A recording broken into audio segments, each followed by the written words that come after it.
Kidney स्टोनचं एक typical pen असतं, त्याला म्हणतात loin to groin pain. Okay. म्हणजे किडनी आपली फासळीच्या खाली तिथे, शेवटची हा, फास हा. तिथून पुढे आलेली असते पोटात, हम्म. आणि हे पेन पाठीत चालू होतं आणि पुढे येतं पायापर्यंत आणि मांडीपर्यंत, ते इथपर्यंत एक्सटेंड होतं पेन. आणि हे राईट साईडला, लेफ्ट साईडला, ज्या साईडला किंवा दोन्ही साईडला जिथे स्टोन आहे तिथे त्या साईडला ते पेन पेशंट एक्सपिरियन्स करतो. हम्म.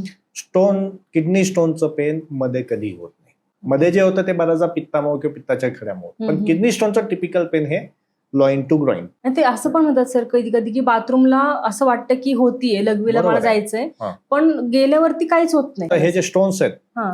हा आपण जो किडनी पासून येणारा पाईप असतो, तो जेव्हा त्या ब्लॅडरला जॉईन होतो हम्म.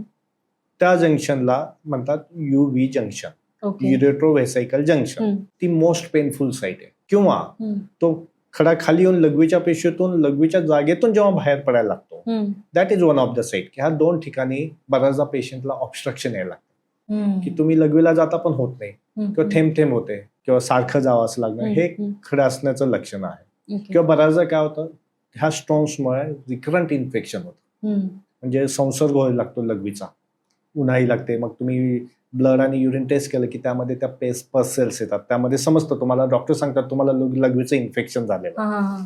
आणि हे इन्फेक्शन हम्म. जर किडनी पर्यंत पोहोचलं हम्म. आणि किडनीमध्ये जर इन्फेक्शन झालं तर त्याला म्हणतात पायलोनेफ्रायटिस, त्या पाईप पासून वरती. हम्म. That is the dangers. मग अशा वेळेस तुम्हाला ते इन्फेक्शन अगोदर कव्हर करावं लागतं. हम्म. अशा वेळेस तो स्टोन इम्पॉर्टंट नाही आहे. आणि हम्म. दोन्ही गोष्टी वेगळे, हे एकमेकात आहे. हम्म. तुम्हाला स्टोन असेल तर रिकरंट इन्फेक्शन होतं, हम्म. आणि सारखं इन्फेक्शन होत असेल हम्म. तर तुम्हाला स्टोन तयार होतात.